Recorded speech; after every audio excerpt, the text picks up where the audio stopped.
Understanding oligarchy. A deep dive.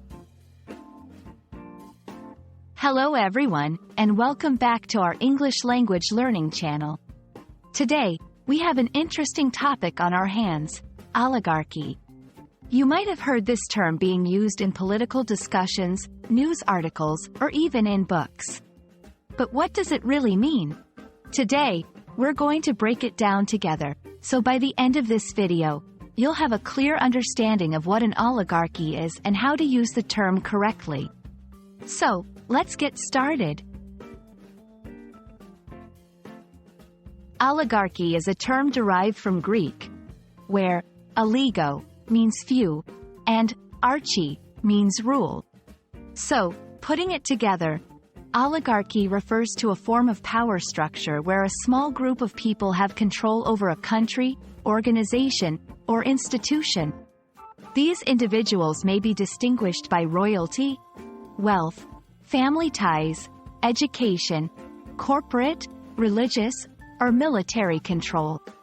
Unlike a democracy where citizens have a say in the decision-making process, in an oligarchy, power is held by a limited number of individuals, and the public's ability to influence or change this power structure is quite minimal.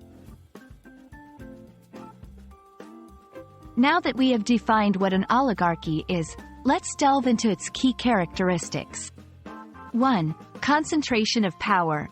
The most striking feature of an oligarchy is the concentration of power in the hands of a few individuals or families. 2. Limited political pluralism. In an oligarchy, there is a lack of diverse political opinions and parties, which results in limited political pluralism. 3. Limited participation.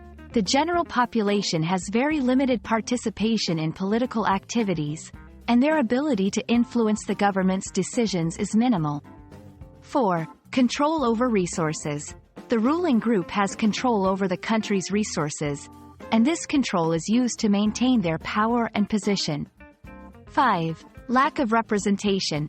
The interests of the general population are often not represented or are underrepresented in an oligarchic system.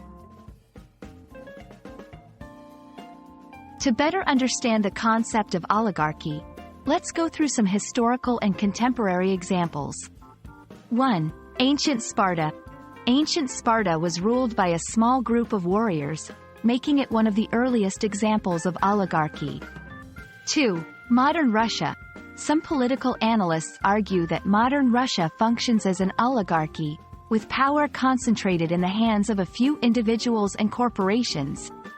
3. Corporate oligarchy. Some countries exhibit corporate oligarchy, where large corporations have significant influence over government policies and decisions. And there you have it, a comprehensive overview of what oligarchy means, its characteristics, and some examples to help you understand the concept better. We hope this video has been informative and helpful in enhancing your understanding of this political term. Remember, learning is a continuous journey, and you're doing great by taking the time to expand your knowledge. Thank you for watching, and see you in the next video.